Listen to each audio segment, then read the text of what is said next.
Hello, everyone. This is Claudiu Murgan, the host of the Spiritual Inspire Show. And my guest today is quite special. Her name is Mary Reed. Originally from New Mexico, Mary likes tortillas and anything spicy.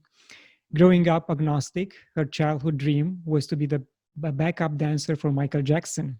Hefty dream. But that was not the life in store for her. When her unexpected mystical journey began, she was a healthcare executive based in Washington, D.C. After years of struggle to make sense of what was happening, that life collapsed, and she found herself in a monastic life in the Himalayas in India. Today, she shares the wisdom she has gleaned for the past 20 years with audiences around the world. She's an avid traveler and constantly enchanted by surprising discoveries. Mary is the author of the award-winning book Unwitting Mystic, Evolution of the Message of Love, currently in development as a feature film. Mary, thank you very much for joining me today. It's my pleasure. Thank you so much. So I know you've been asked this question many times, but I want to put in context how important was your mindset while in Washington, D.C., working in healthcare industry before all this happened to you?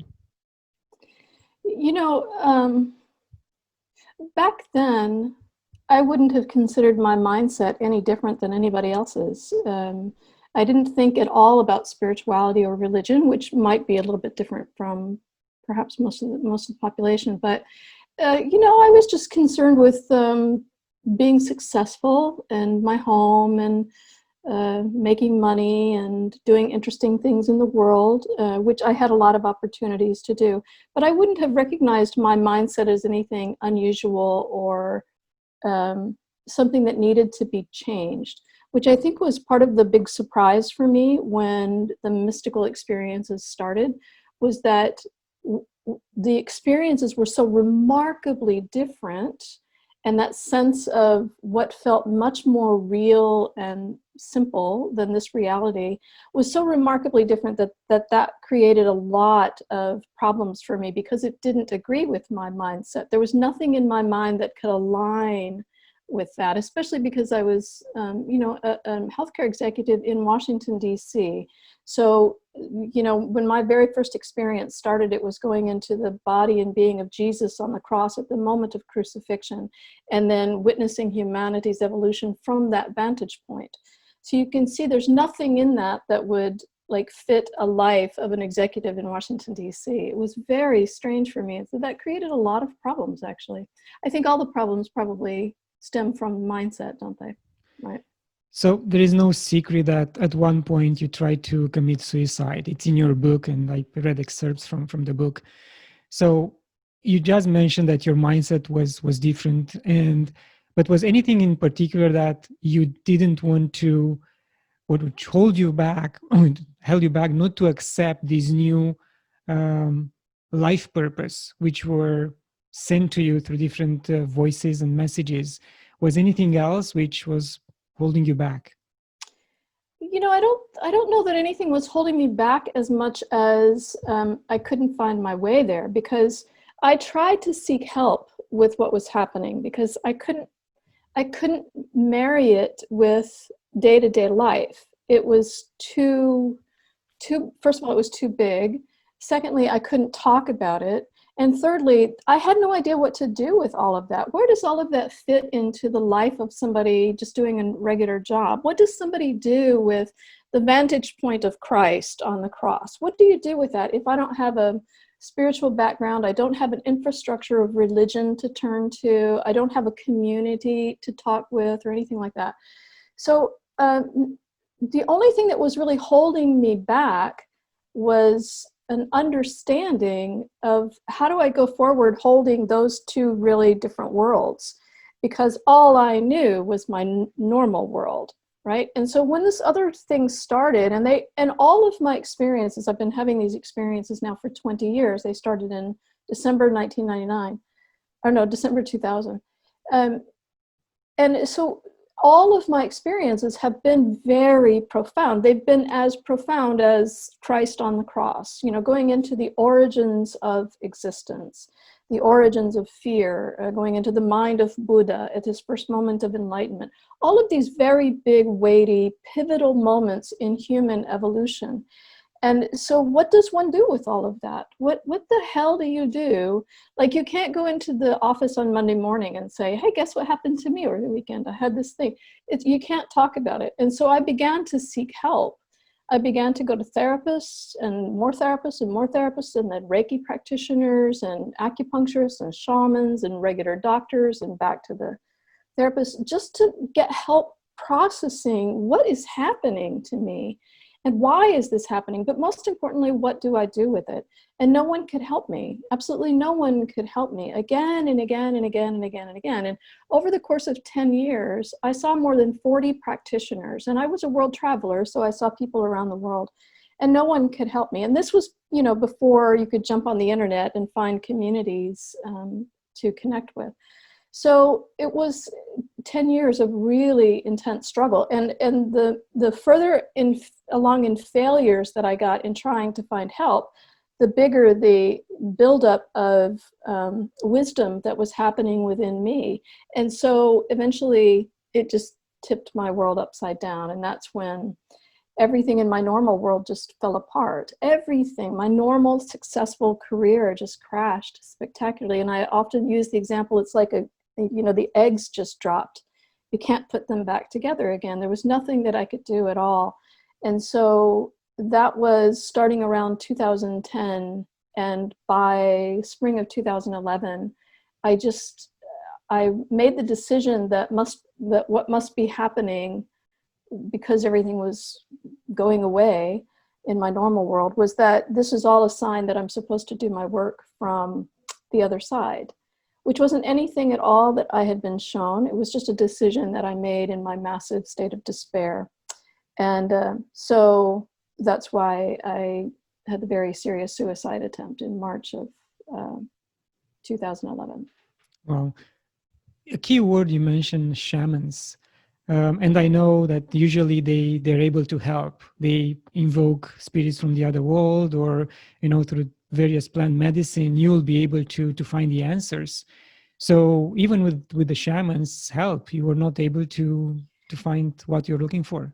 No, what happened was both with the acupuncturists and the shamanic treatments, their treatments are to give you access to that world. I had the access. That wasn't my problem. My problem was, what do I do with all of that access? Because I had a lot of it, and I had it without the influence of treatment. I had it just, in my waking everyday life. It wasn't something that I would go and, have a treatment of some sort and then it would happen. I would have the event, and then I was trying to go to the treatments to figure out, okay, now what? And part of it was, and even the shaman, one of the shamans that I saw said, your experiences are very cosmic. And so to fit a cosmic experience into this little world is really painful. And that's so true, because it's, it's sort of the simplicity of the grand wisdom that's applied to the complexity of today's world. And so I couldn't figure out, and along the way, in addition to shamanic treatments and the people that were very kind and understanding of what was happening, there was also a lot of judgment towards me about thinking that I was crazy, or that I was hallucinating, or that I was mental, or whatever, which is understandable, because a lot of the therapy world didn't have the skills or the resources to help someone like me, which is only a recent sort of thing in therapeutic practices as well, to talk about psychospirituality, which we didn't used to talk about. So I kind of got caught up in all of it. And while some people were very understanding, there wasn't the help that I needed to guide me into how to stay stable, and then how to move into a state of surrendering to the mystical journey. And I only got to that stage of surrendering to the mystical journey because of the suicide attempt. When I woke up, and there was absolutely no other option for me, because I had tried absolutely every trick in the book, and nothing would get me to that state of surrender. So I only got to the state of surrender, that important state that we all talk about, by defeat. I only got there because I was defeated with every other avenue. Yeah, so you're safe for a higher goal, higher purpose. That's nice. Yes, yes, I suppose so. Have you had the chance to go back to your Washington executives, colleagues, or anyone else at Washington at that type of level and try to explain to them that spirituality is an important component of their lives and they shouldn't be, ashamed to discuss it?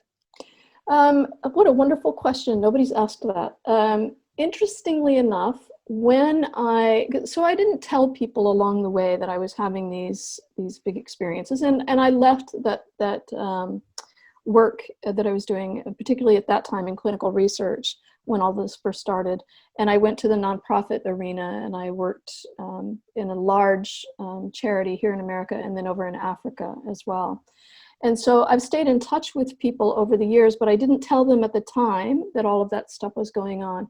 But after my suicide attempt, I was invited to India to meet with a high Tibetan Lama to talk about my experiences. And then I was invited to stay in India.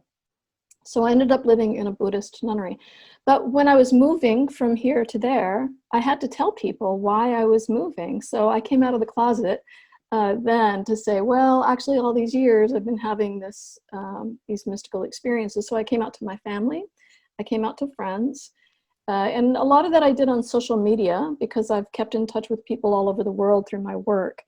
And then when I went to India, I started a blog. And so on my blog was where I really started to detail the depth of the experiences, the wisdom that was coming. And so people started following my blog more and more. And many of those people were people from my former world. And so it's been really wonderful to connect, even with like high school friends from, way back, that find me as we do now on social media and say, oh my God, what happened here? What's your journey about? So they've been very supportive. And I have a lot of people from lots of different walks of life that are part of my community, that follow some of my teachings that are private teachings, or that follow me on social media, that sort of thing. So it's been a pleasure to have the conversations, because it's important to remember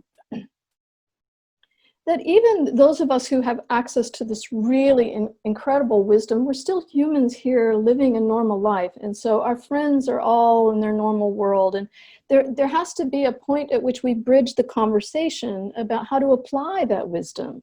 What's the application of all of that blissful wisdom in your normal day-to-day life when you've got 2 teenagers at home and you're in a pandemic, and there has to be that way. And so this is my intention, to stay connected to people, to kind of stay grounded as a normal person, connecting to talk about everyday life, as well as big, grand, cosmic things as well, which I very much love talking about. Yeah. I mean, it seems to me that the society doesn't allow us to show who we are while we have a regular job. You cannot talk about your extracurriculum activities at a personal level at work very much, because they will judge you, as you mentioned. And I saw it in my own experience that the moment I mentioned that I'm building this website, I'm doing this and that, people are not that friendly anymore, and there are consequences. It's kind of, you cannot talk at work anything else but work and leave that aside. And even socially, sometimes people are afraid to talk about what they are doing with their free time because of this kind of judgment. I think that it's important to frame things as an invitation, that I have these things that I do in my private life, and you're invited to this online event or whatever. The co-writer and producer that I work with in the development of my potential movie, that's now in screenplay format, and it's been that we've been developing it for quite a while now. He's in the movie industries, and so he's been, he's done more than 40 plus movies. He was working just recently on the series, the Fargo series in Chicago. And So Matthew, his name is Matthew. Matthew's very spiritual, and he and I have a lot in common in terms of he's had mystical experiences that, you know, are difficult to talk about or whatever. So he can't easily sit with his, you know, Hollywood crowd and talk about these wild things, but he can look for projects that, you know, allows him, like our project, that allows him to start integrating more and more of that. So then as he begins to talk with directors or actors or things like that, he can begin to have those conversations about, you know, there's more and more of these kinds of things coming out in the world. So he can ease it in as an integral part of the work that he's doing. And I think a lot of people are able to more and more do that, especially because now more people are online. So they're in their home environment. So naturally, a lot of the home environment stuff will kind of bleed into. Like, this is a good example. You can see behind me the photos that I have on my wall. Yes. So people would want to, you know, talk about, where's this woman from, or where's that one? So I can talk about, you know, that's a Tibetan woman, that's a Tibetan prayer wheel. This is, you know, so things like this, and I'm just using that as an example. It's easier to kind of ease into the conversations, but, you know, not everybody wants to have those. Not everybody wants to tread, you know, into the personal lives, and that's fine. But I think it's more accessible every day. I really do. Yes. Under hypnosis, as you mentioned, you saw Yeshua's crucifixion, and were you able to detach the Yeshua, the man, from the Christ consciousness concept he was representing? So many times over the last 20 years, there has been an embodiment of Jesus, and that almost always begins with being sort of pulled into the body of Jesus, and then the two of us rise up into the greater Christ consciousness, so that there's no distinction. In the crucifixion scene, it was there was no discernment whatsoever of a separation consciousness, right? It was just a unitive consciousness. It was the Christ experience. So it was the experience of Jesus, Christ, right? So there was no distinction there. However, I have had experiences of Jesus as the man, and so one of these I talk about in my book, and I speak about this often in talks because I think it's important for people to remember what the presence of Jesus was here. So in one of the experiences, I'm swept up into the body and being of Jesus, and the two of us are at the Mount of Beatitudes. Now, I have no religious background, so I've never read the Bible. I don't know what was spoken about at the Mount of Beatitudes, but I know there was a big talk that was there. So in this experience, I'm in and as Jesus, and all of these people are starting to leave down the hill. Jesus has just given his talk. They're all leaving. And Jesus is well aware that none of these people took in his words to live as their own. Instead, they revered him for having said the words, because they thought that he had something that they don't have. They thought that he was special and they were not. But his intention was, as he shared those words, was to illuminate the presence of Christ within each of these people. He intended to be a part of these people through his words, but instead, people set him apart from them because they didn't think that that was within them as well. They just could not get to that place of belief. So in that regard, there are instances in which it's important for me to understand the life of Jesus the man, and how difficult it was for people to even receive that illumination of the Christ within them through him, because of the reverential relationship, because we're in a separation consciousness. People felt separate from that information and that it belonged to him. So, don't you think that the same concept and the same mentality survived 1700 years, and it's being displayed today in how people think about Jesus? They don't think that they can have the Christ consciousness within them, and it's still a separation? yes, most assuredly. And I think the church plays such a role in that, in terms of making Jesus this thing upon a cross, right? That's so separate. And then saying that, he died because of us. And, the language of it creates even a further separation consciousness. But I have to say that this is exactly why I am very careful about my public perception. Like, I'm careful. You can see I don't, I'm not adorned in any kind of way. I'm very approachable and normal. And I find that helps so much. When I first started coming out publicly and doing talks, I released my book in 2014. And I would leave India during monsoon seasons. I was there for 7 years. I would leave during monsoon season and come to the United States and England and Europe, and I would tour and talk about my experiences. And in the beginning, I would wear Indian clothing, salwar kameez usually. And first of all, it was cheap, but also it was beautiful. But I found that made people very nervous when they knew that I was coming from the Himalayas, that I'm a mystic, and here I am in all of this garb.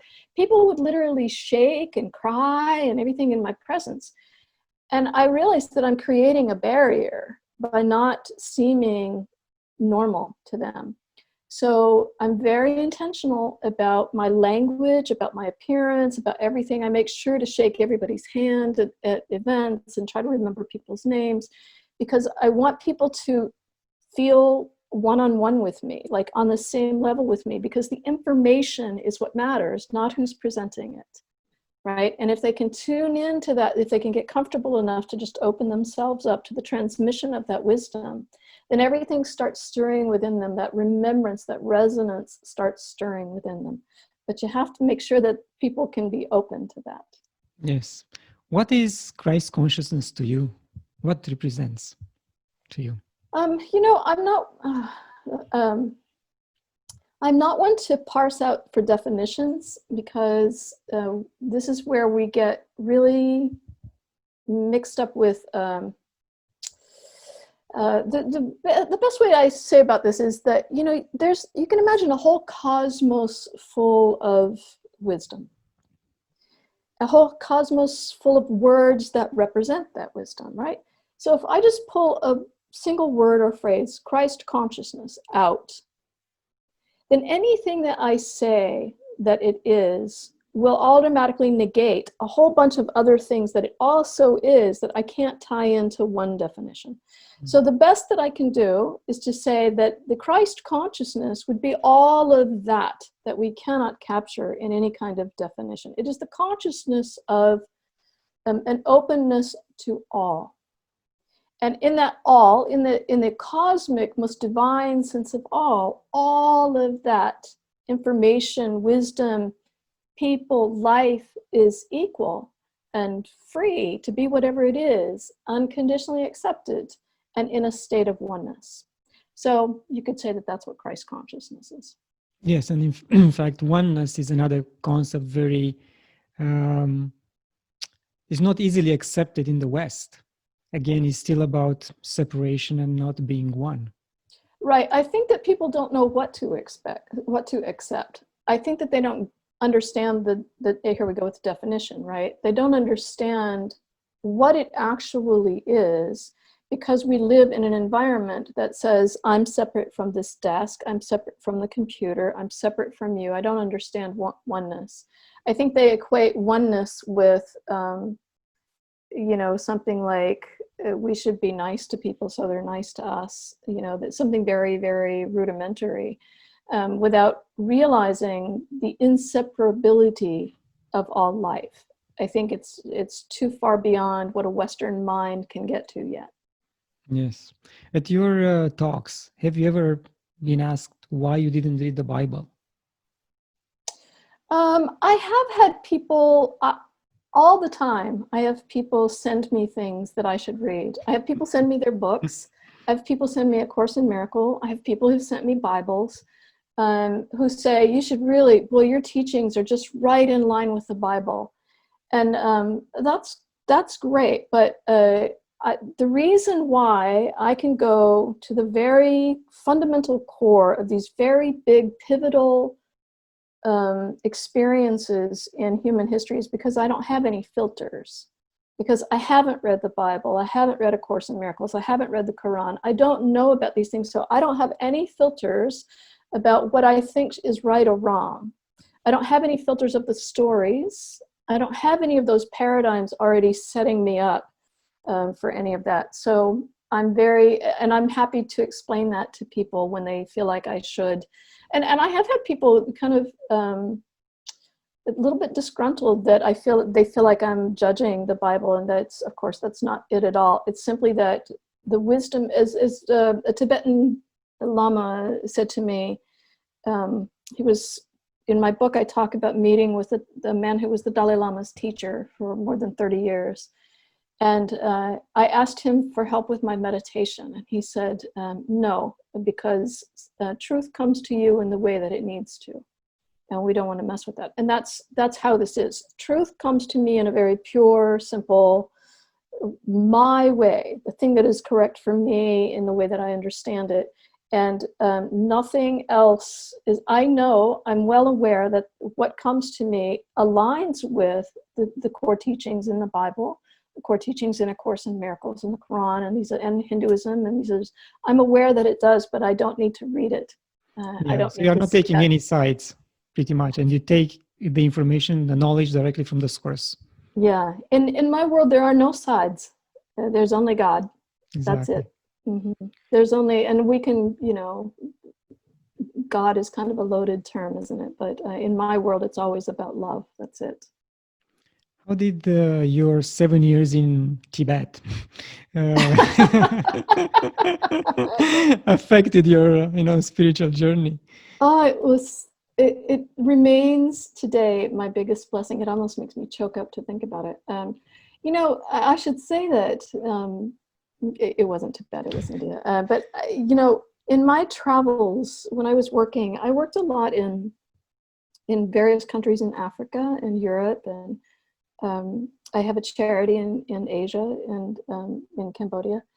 And I've worked all over the United States. And I love to travel. I absolutely love to travel. But India was always at the bottom of the list of places I had any interest in going, because I thought it was too spiritually weird. And I didn't want anything to do with any of the woo-woo stuff. But after my suicide attempt, in my dramatically surrendered state, that's exactly where I ended up. And it was home from the day that I stepped off the plane.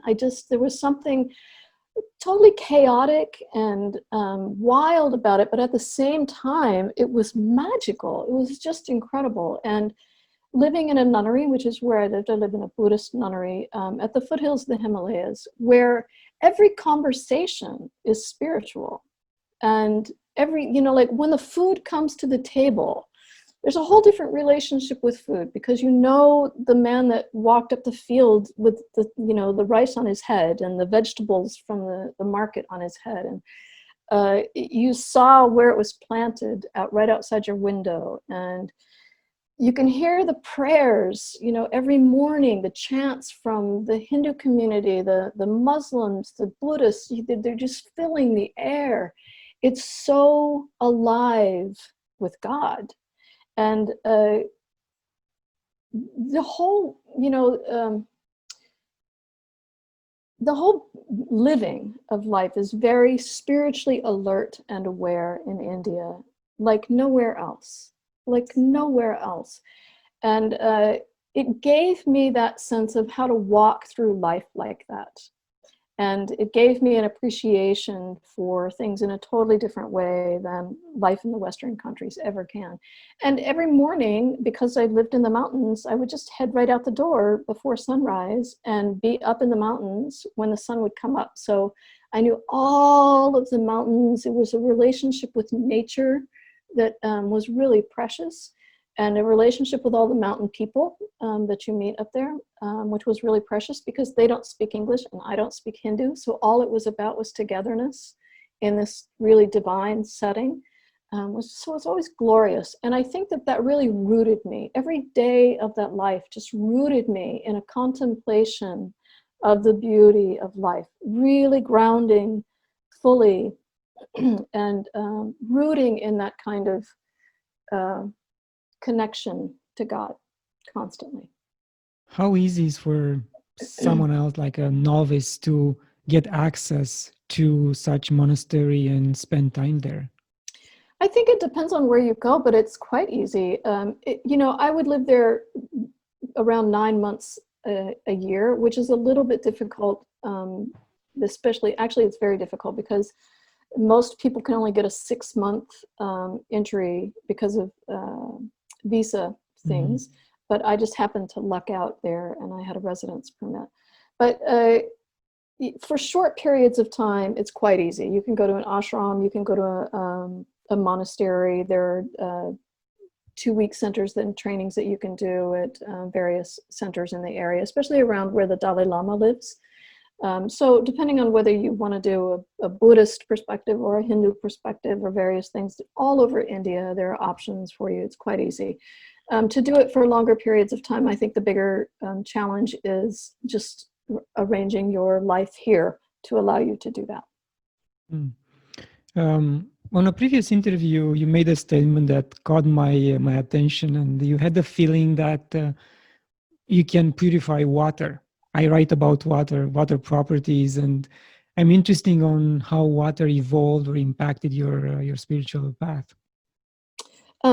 Say again, I made a comment about purifying water. That you have the impression that you can purify water. That I have the impression that I could purify water. I don't remember saying that, but it's absolutely possible. Everybody, most of my work is, especially in this year, has to do with the movement of energy, right? So especially in this year when all of the energies are very chaotic and everything's really stirred up, if we enter into the collective chaos in a state of calmness and stillness, and we allow our breathing to enter into this, and our contribution to this is a very steady, calm, love-intended movement, right? There's naturally, as that happens, a different kind of pattern entering into the collective, right? So you are creating a kind of channel. Your contribution is kind of a channel into the chaos. If that channel is clear, if that channel is balanced and steady and deeply rooted in truth and authenticity, then that's your contribution. That is this ripple that begins to come in, right? So it's the same concept that would be for water, for anything else. If the contribution, if the energetic contribution, the transmission into, if you will, is something that is pure, that is really rooted deeply in connection to divine, connection to the divine energy, right? Then it makes perfect sense that whatever is in that path, whatever enters into that channel, is purified along the way. Does that make sense? Yes. Do you think water has memory? I think everything has memory, because I think everything is conscious. Everything has a consciousness. Everything is part of the consciousness. And in my experiences, I have had experiences where suddenly everything around me, the dirt, the air, the leaves, everything came to life, right? And in that life, there's personality, there's emotion, there's all of this stuff. So it would be so arrogant of me to think, oh, it's only me here in this that has this consciousness, when everything around me would be laughing at that. So yes, I think water is very much alive with memory, with living, with experience, with, again, with contribution to our well-being. Everything is contributing to the well-being of all. Everything is doing its part. It's that humans don't realize that we're just asleep while we're doing it, right? Exactly. So in other words, everything around us has an energy imprint which memorizes everything we do or everything that happens around it, correct? Yes, well, this is going to get into the quantum physics of things, that we think that there's a past, a present, and a future, and in the quantum multidimensional world, it's all just happening, right? So it wouldn't be a memory necessarily of something in the past. It's a holding of potential that's happened or not happened. Yes. My next question is a little bit sad, but I have to okay. answer it, to ask it. Throughout the history, white men always behave as superior to the other races, even if they didn't much to show for, like the Mayan, the Aztecs, people in Africa. They're always considered savages that need to be conquered physically and religiously or spiritually, and turn them into good Christians most of the time. Do you think that the psychological damage done to these people could be reversed in time? I mean, this type of abuse is still happening right now.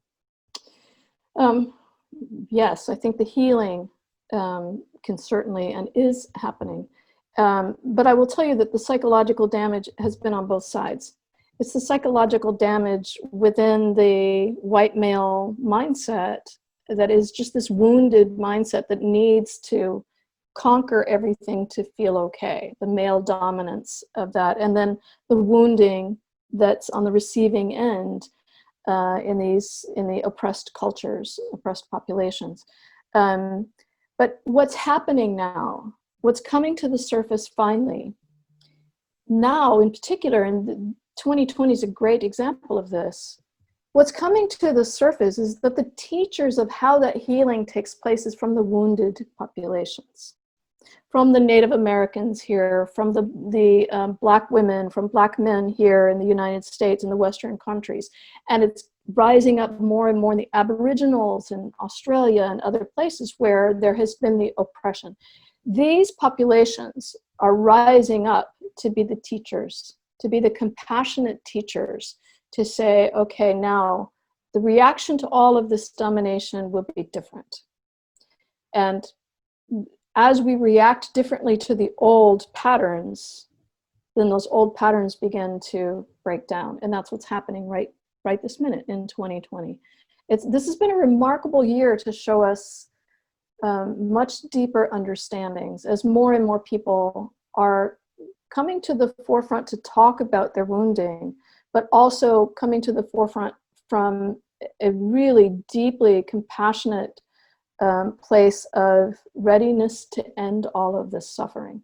You know, we're just in the very beginning of it sort of hitting the tipping point, but this is absolutely where we're going. And so in the coming, you know, weeks and months and years ahead, the people that will be leading these conversations are those very people, the Mayans, the Aboriginals, these other people, because we're bringing, as we embrace that diversity, we have that lineage of understanding that's coming to the forefront to finally be like the wise chief that's going to sit down and say, now are you ready to hear? You know? Yes. I mean, in my opinion, one of the worst damages that happened to Aboriginal people all over the world was they were not allowed to express their, you know, shamanic or ancestral knowledge and keep it. They were kind of oppressed, and they were asked to discontinue this type of word of mouth knowledge, which was transferred from generation to generation. And I recently read something, you know, very disturbing that happened in Africa, like Burkina Faso and Ghana, and it's very hard to be in the shoes of those people who encounter this type of oppression. Yes, well, I saw a lot of that on the ground when in my work in Africa. Not so much specifically with shamanic type work, but the impact of shutting down of tribal customs and African spirituality and things like that. I think that one of the things that's going to come out, that's already coming out, is the evidence from, let's use ayahuasca as an example, the evidence of the compassion that's inherent in that kind of wisdom. Ayahuasca doesn't come to a treatment with any kind of revenge in mind, with any kind of blame in mind. It comes with its own nature to say, you know, through this plant, through this thing that is natural, through this God-given gift here, there's the opportunity for opening of doors. So people who are the shamans who escort people through those treatments, they hold that same kind of nurturing, right? So there's a compassion that comes with this, and that compassionate understanding of nobody throughout entire history came into this world seeking to be bad. Nobody came in seeking to damage the world. They came in with wounding. They came in with the word sin in Christianity is used so much, but I understand the definition of sin that means miss the mark. So we came in missing the mark of our unitive consciousness. We veered off in the separation consciousness. And in that separation consciousness, all we know, we got there because we were afraid.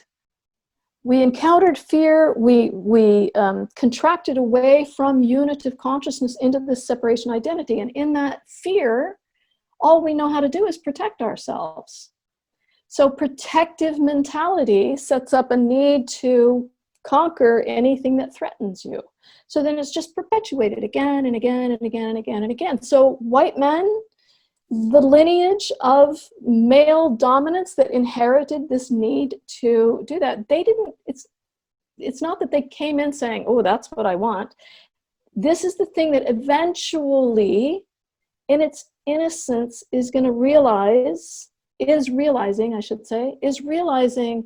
oh my God, we don't need to do it anymore. We can be relieved of our burden of needing to protect everything. We're not threatened.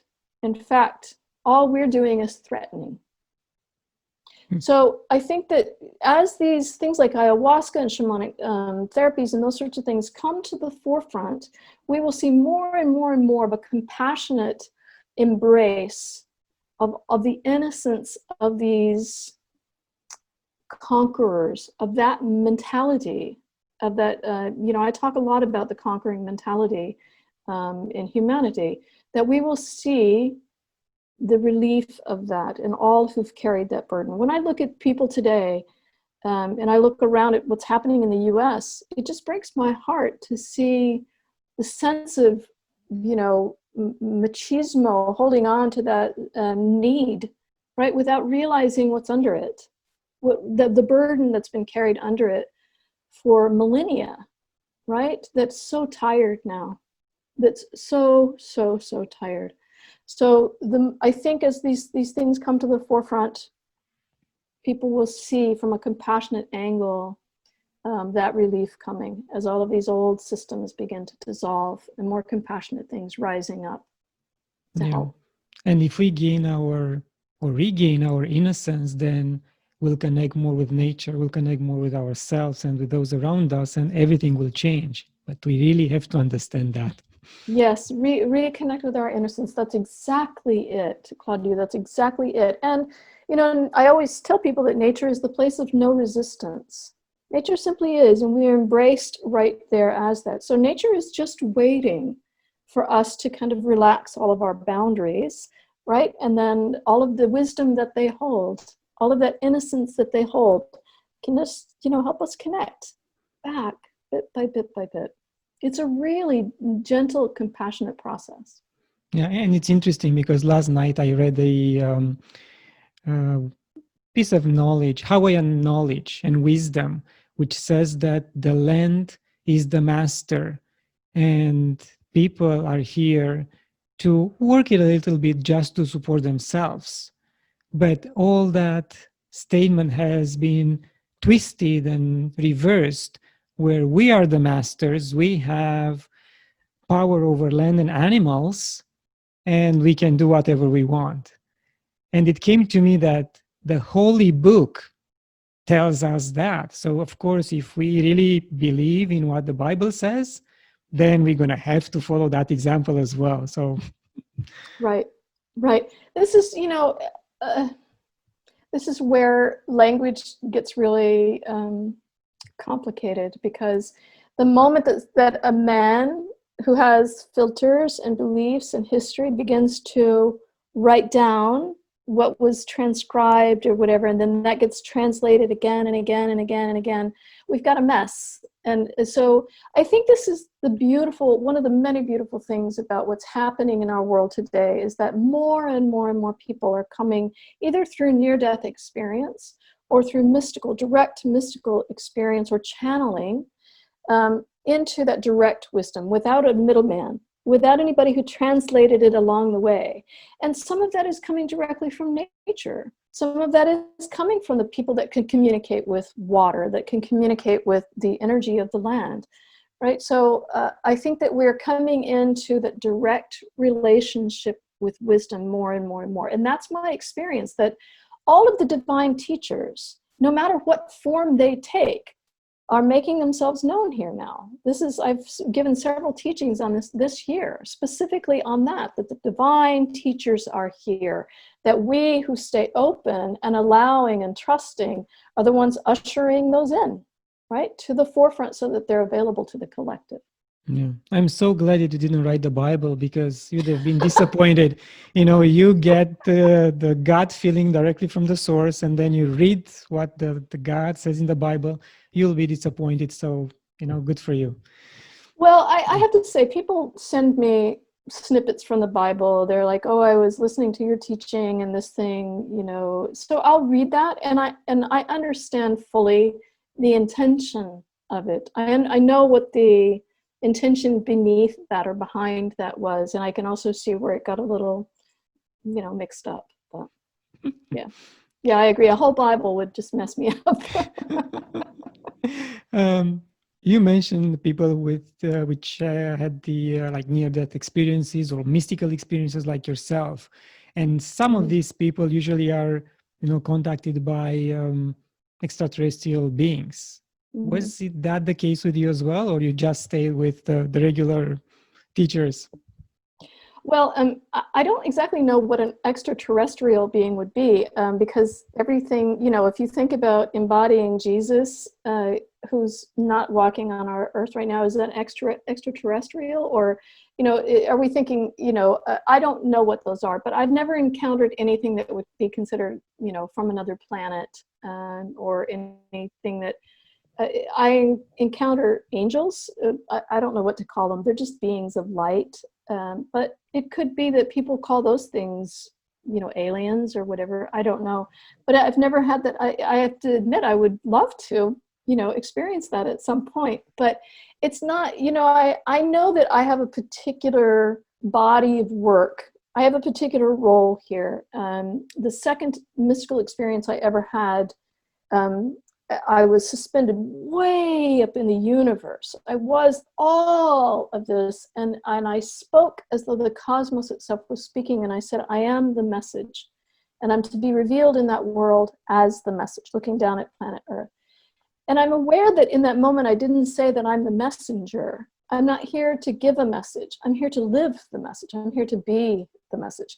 And I know from my 20 years of experiences that message is about the evolution of humanity, and in part looking at key things that sort of got us a little off track along the way, and how we got to where we are, and as a result of that, how we're shifting now to dissolve those old ways.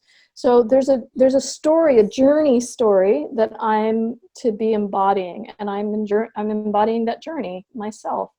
And so for me, I guess aliens don't play a part in that, but I get it from the teachers in the way that I need to. So those teachers are traditionally things that are really well known in humanity. So Buddha, Jesus, God, angels, and nature. Those are my primary sort of go-to things. So along the same lines, a rhetorical question.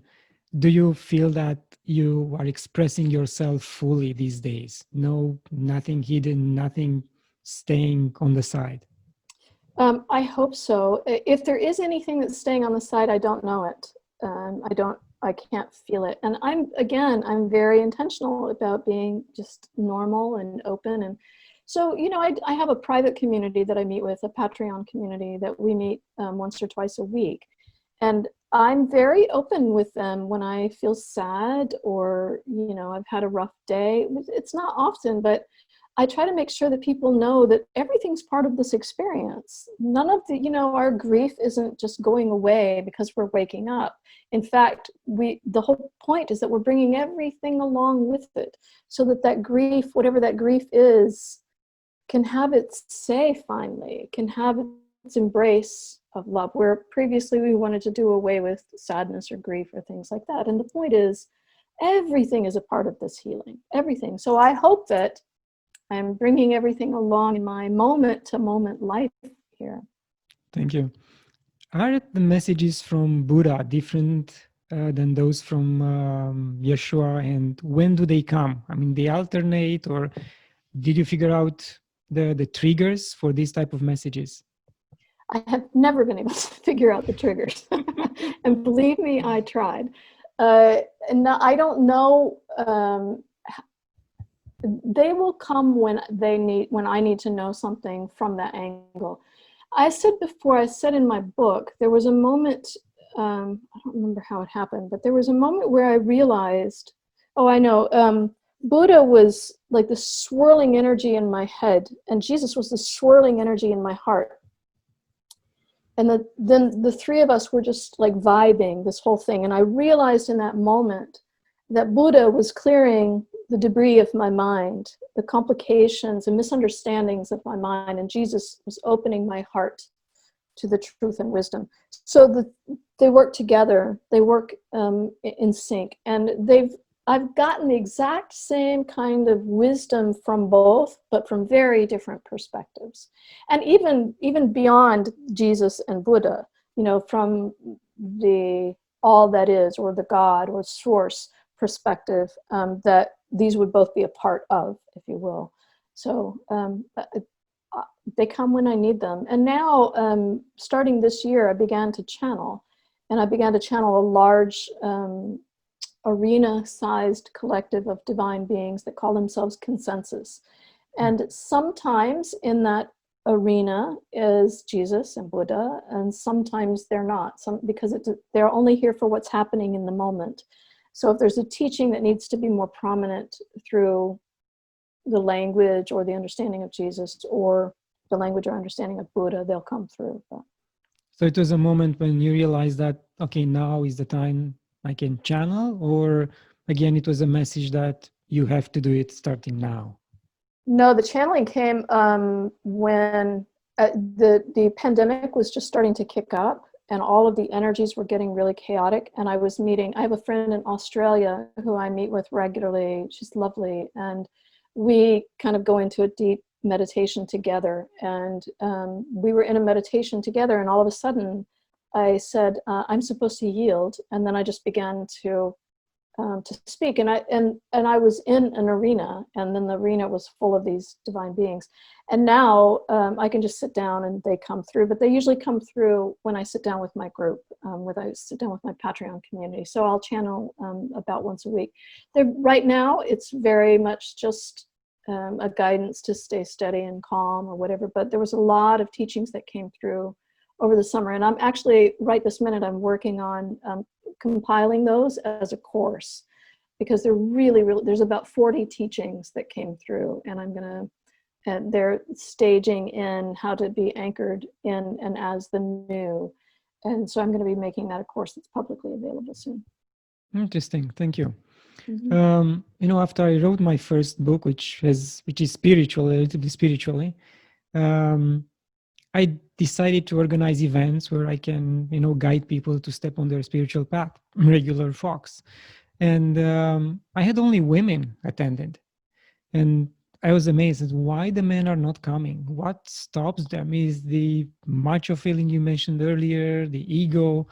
How do you think I should, or why do you think men are not coming to these events? Well, I can tell you that my audiences, both online and in person, are consistently about 70% women, 30% men. And interestingly, the one time that I had an audience that was 50-50 for a full day retreat was in South Texas. I was very surprised in that macho state, that there were so many men really interested in that, and they were beautiful, deeply spiritual men. So I don't know what the answer is, but I will tell you that I know a lot more men, young men in particular, follow people like Muji and Bentinho.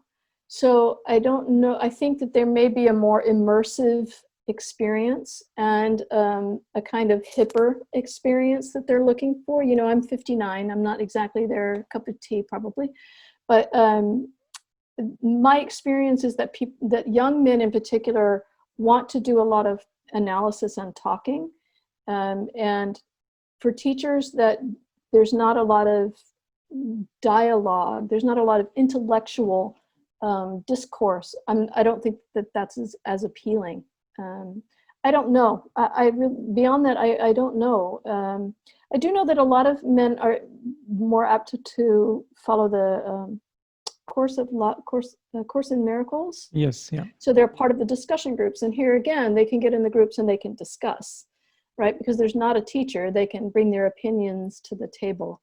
So I don't know, but I also think, Claudio, we need to remember that what's happening is a shift from the male energies to more of the female energies. So as we make that shift, it makes sense that more women would come to a leadership in spirituality, because historically they've been oppressed. They've not been allowed to come to the front to be involved in these things. So it makes sense that more and more that would happen. Yeah, these days I talk a lot with my guests about the feminine rising and what's involved, and it's quite an interesting discussion. It is. And here again, I think that we have to be careful in that discussion, because I think that there's a way in which we inherently sort of subconsciously put the blame on men, or the blame on that male energy, which is not a compassionate approach to spirituality. We're just rejecting that old, and that's not what this is about. This is about finding some healing for that as all of these come into balance, right? And then we don't have the labels of male and female. We just have divine. Yes. Yeah. After writing your book, how that influenced your message? Was your message more powerful, more direct? Were you able to, penetrate the people's mind easier? Well, before I released my book, I really didn't have a message because I wasn't doing public talks or interviews yet at that time, because I was living in India, and I didn't have any public sort of story yet. I didn't have it all together. I was still very much in trying to put the pieces together for myself. And I was still recovering from, first of all, it was a long physical recovery from my suicide attempt, but also from changing my life so dramatically, from going all those years in a very normal kind of high stress, lots of travel kind of life, to a very sedentary, silent, I did a lot of silent retreats, contemplative life. So it took me a long time to kind of settle into that. So when I released my book in 2014, I released it April 2014, that summer, that's when I came out and did my first book tour. And for the next 2014 and 15, it was really just me telling my story, which is what my book is. My book is really powerful because I just put the truth of what happened. Here's what happened, these mystical experiences, along with the confusion in my normal life. So as I would tell the story to people, it was very emotional. It was emotional for me to share it. It was emotional for people to hear it, because it's quite a profound story. And it was also very inspiring, because here's a woman who's now starting to bring in these really incredible things. And I heard, especially from a lot of Catholics, to say, I knew it. I knew there was more. I knew this is, so it was really inspiring. But then so that was just my story. It wasn't about the wisdom that I gleaned. And so starting in 2016, I started having much bigger events that put all the pieces together. And so as all the pieces came together, then when I went out on tour, I began to talk about the application of all of that wisdom. and how it applies to all that's happening in our world today. What's the big picture of what's happening and how does it affect me in my personal life and in your community and all of this? So my talks began to change in 2016, and that's where it began to get much, much deeper. So it wasn't just about the emotion of the story and then the sort of temporary inspiration. It was definitely about a deeper experience. And actually that's what my next book is going to be about, is the application of all of that wisdom. Where the first one was more about the journey itself. Now this is going to be about more metaphysical experiences, but more about how does that apply to the world. And when is the book due? As soon as I finish writing it. I have lots of projects in the works. And this year really threw a big kink in all the plans because everything kind of slowed way down, and we just had to like methodically kind of take care of things through the year, which is fine because as that happened, a lot more information came in. So it's really, much of my book is about what happened in this year. It's about all the teachings that came out specifically because of the circumstances here. And early on in one of my teachings, one of the channelings that came through was a guidance that said, regardless of how it seems, that we need to just relax and let the circumstances of the world take care of us. Not challenge us, but take care of us. And so that's what we did. All through this, we just let those circumstances guide us again and again. And the teachings that came out of it were glorious, absolutely glorious. I mean, a lot of people said that this stressing period will last until 2024, 2025. Did you get the same, like a similar message? Well, you know, I made a Facebook post not long ago when people were just saying again and again, posting all these things about, oh, I can't wait for 2020 to be over. And I said, oh, we're just getting started. This decade is just beginning. So I think that we need to have a goal of just being present in the moment, this moment, and really sinking into all that's available to us to understand, to heal, to reconcile in this moment within me, this moment within our world, this moment, that's it. And however long it takes everything else around us to play out, it takes. But we get the benefit of all that's deepening and happening from moment to moment. Yeah. Are you still spending your time between US and India, or you just settled in US? No, I haven't been able to,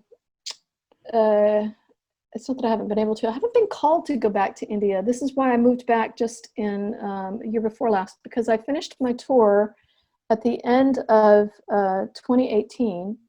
And at it was literally the day before my last event. I'd done like 27 cities. I was in Los Angeles. It was my last night. And I still had no plans of what I was going to do after my last event. And I just kept feeling into India, and it just wasn't calling me back. And the last two times actually that I had been in India, it was feeling more like a retreat than home. And so I felt after my last event in 2018 that it was time for me. I think it was time for me to come back. So I sent a message on that tour that year in 2018. I had been in Washington, D.C. for something, and I remembered very distinctly that my feet felt good on the ground. I remember thinking, that's odd, my feet feel good on the ground here. So as I was sitting in Los Angeles the day before my last event, I was thinking about that. And so I sent an email to all of my DC area friends. And I said, I think it might be time for me to come back. Does anybody have an apartment that I could stay in temporarily just until I could figure out what I want to do? 5 minutes later, somebody said, oh, we have a house that's not even being used. Come on, you can use it. Like, oh, all right. So that's how I came. Just bring your positive energy with you and we are fine. Yeah. Totally. I just bring my trust everywhere. I always say I feel like I'm, guided by the elbows around by angels. Go here. Okay. All right. Okay.